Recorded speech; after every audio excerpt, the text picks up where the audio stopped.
Good evening sir. Good evening मैं कुछ question ले रहा हूँ जो कमेंट बॉक्स में आए हैं। जी।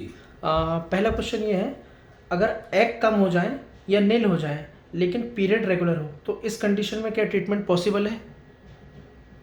ये क्वेश्चन थोड़ा सा कंफ्यूजिंग है। एक कम हो जाए इज ओके, बट एक नील हो जाए मतलब आपका पीरियड ही बंद हो जाएगा, क्योंकि एक यदि रिलीज नहीं हो रहा तो मीनोपॉज हो जाता है।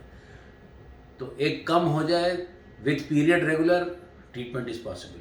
बट एक नील हो जाए, पीरियड बंद हो जाए और आप मीनोपॉज में चले गए, तब आपको एक डोनेशन देना पड़ेगा। एक कोशिश की जाती है जो आजकल की जा रही है, दैट इज़ ओवेरियन रिजुविनेशन, जो मैं भी ट्राई करता हूँ। तो we can do that also, but you should not expect कि एकदम मिरेकल हो जाएगा। बट सर, अगर पीरियड रेगुलर हो और एग कम हो जाए, इस कंडीशन में क्या कर सकते हैं? डेफिनेटली एक कम हो जाए और यदि एएमएच बहुत लो हो जाए तभी एक कम हो जाने का जो निशानी है हम देखते हैं ओवेरियन वॉल्यूम से या एएमएच से।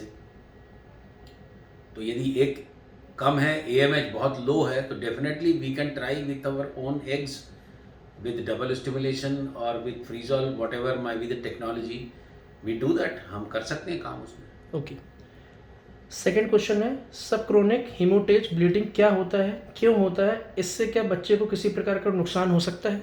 ये सब कोरियोनिक हिमेटोमा की बात कर रहे हैं। ये सब कोरियोनिक हिमेटोमा होता क्या बेसिकली, ये बच्चेदानी है और प्रेगनेंसी में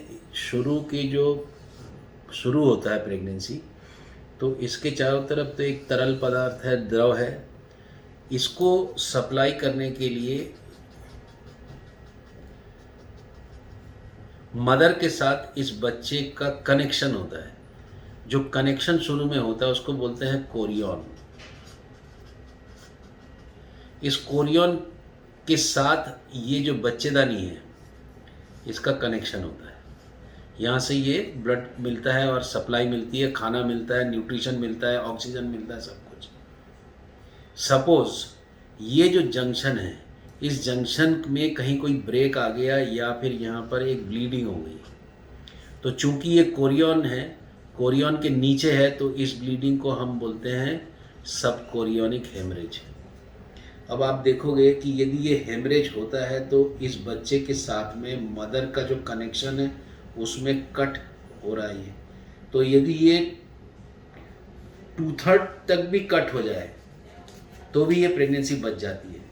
बट यदि बहुत ज़्यादा यदि कट हो जाए तो ये प्रेगनेंसी में फिर इसको ब्लड सप्लाई, ऑक्सीजन नहीं मिलता, तो ये डेथ हो जाती है। तो सब कोरियोनिक हिमेटोमा कुछ हद तक नो प्रॉब्लम। सब कोरियोनिक हिमेटोमा का कई बार ये जो बच्चेदानी का मुंह है, यहाँ से ये रिस्क के बाहर भी आती है, तो इसमें अर्ली प्रेगनेंसी में ब्लीडिंग भी होती है। तो अर्ली प्रेगनेंसी की जो ब्लीडिंग है वो क्यों हो रही है, बच्चा अलाइव है कि नहीं, सब कोरियोनिक हिमेटोमा कितना है, सब कोरियोनिक हिमेटोमा अधिकतर अपने आप रिजॉल्व भी हो जाते हैं। एनआईपीटी टेस्ट में थैलेसीमिया मेजर का पता चल सकता है क्या? अभी आज की डेट में एनआईपीटी में थैलेसीमिया मेजर का पता नहीं चल सकता। ये मैंने एक कमेंट सेक्शन में मैंने नो लिखा भी था। Sir, I have low FSH and LH, then what to do? Male है, फीमेल है? Female. Female. Low LH and low FSH, तो हाइपोगोनाट्रोपिक हाइपोगोनाडिज्म है, मतलब आप सेकेंडरी ओवेरियन फेलियर के हैं। आपका बहुत सारे फैक्टर्स होते हैं, जो हाइपोथैलेमस काम नहीं कर रहा, पिट्यूटरी काम नहीं कर रहा।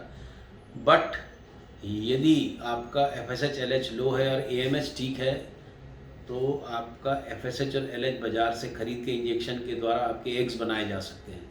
पर बेसिकली इसका आंसर देना एकदम सरसरी तौर पे ठीक नहीं है, जब तक देखा ना जाए कि एग्जैक्टली आप किस चीज़ से सफ़र कर रहे हैं। What is ovarian insufficiency? FSH level is high, period comes with drugs. Ovarian insufficiency मतलब it is a insufficient ovary. That means when the ovary is with eggs, ये फॉलिकल कहलाते हैं, इसके भीतर एग्स हैं,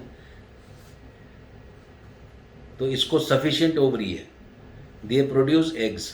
इनसफिशियंसी मतलब हो गया कि यदि ये 1 या 2 ही बचे, जब 1 या 2 बचते हैं तो कई बार बहुत कम बचते हैं, तो उसको ओवेरियन इनसफिशियंसी बोलते हैं।